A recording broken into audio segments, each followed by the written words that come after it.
aquelas primeiras pinturas que estão do lado de fora dessa sala principal, elas se relacionam mais com o momento que eu estava antes de chegar aqui. Foi uma coisa que aconteceu durante a pandemia, que eu voltei para uma pintura mais de observação, de uma realidade mais objetiva e que me estava ali em volta, doméstica, do cotidiano. E aí surge uma pintura maior, que é essa aqui, chamada Gal.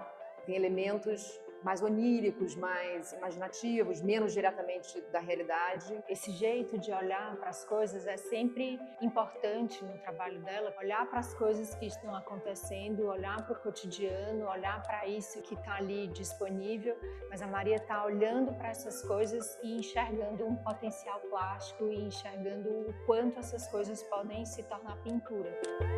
Você olha para um objeto profundamente, você entende que ele é uma coisa plástica no mundo. A gente olha para as coisas como que classificando elas o tempo inteiro, porque a gente já sabe o significado de cada coisa e a função que elas têm no mundo em relação a gente. Maçã é uma coisa que eu pego, é vermelha, tem casca, eu como.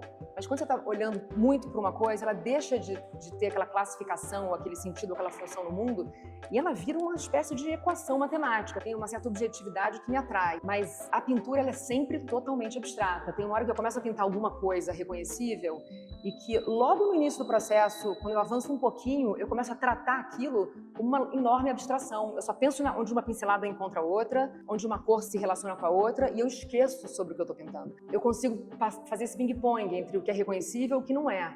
Mas o que é importante é o que não é reconhecível. O que é importante é a pintura no seu estado quase líquido, assim, pastoso, lama, abstrato, e é como ela se comporta no plano, na tela. E visualmente, matericamente, isso está presente, né? Porque se você olha, é uma construção de corpo. Aí a gente olha um pouco mais distante e vê, aqui é um joelho. Eu reconheço árvores, reconheço aqui uma vegetação mais rasteira, mas quando a gente se aproxima, o olho enxerga, né? A gente tem aqui uma mulher e ela é construída de linhas que não continuam, que não necessariamente continuam. Então eu tenho um pouco de azul, que vai ficando azul escuro, depois um pouco de branco, e aí tem um roxo que cobre, né, que atravessa, mas ela é ao mesmo tempo também em composição junto com essa mata aqui. Esse é um pincel solto, é um pincel líquido, parece que ele lambe a tela. O jeito como essas duas realidades acontecem não vai deixar de ser mata, mas em algum momento é mulher e mata ao mesmo tempo, sem dividir as narrativas. A Maria sempre desenhou, e eu acho que esses desenhos ladeiam a produção em pintura, e aqui tem muitos traços elementares. Acho que tem essas figuras femininas, o jeito que essas figuras se transmutam e fazem parte da paisagem, o modo como os objetos são iluminados, o jeito que esses corpos aparecem no espaço pictórico. Então esses desenhos eram importantes de integrarem a exposição. Eles são trabalhos totalmente autônomos, mas que aconteciam de forma muito mais fluida, rápida no caderno, quando eu não estava no ateliê, mas eles foram acontecendo juntos. Uma coisa mais elementar, muito pura, rápida, e que acontecia entre uma pintura e outra, e durante o processo das pinturas também. Esses dois, que são meio entre pintura e desenho, eu fico tentando ensaiar algumas coisas nesse papel vegetal.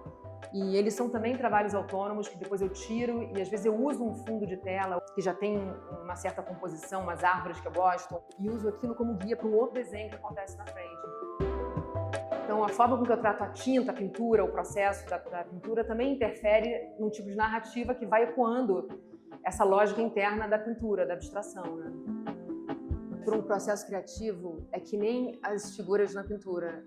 É tudo que eu vivo, do mais banal ao que eu tenho consciência de ser uma influência. Tudo me influencia, cada passo, qualquer coisa, as pequenas coisas da vida, a rede social, as fotografias, a caminhada de manhã. E às vezes o que me influencia são coisas que eu não detecto como influência, mas que estão lá por trás, gerando uma espécie de resposta minha.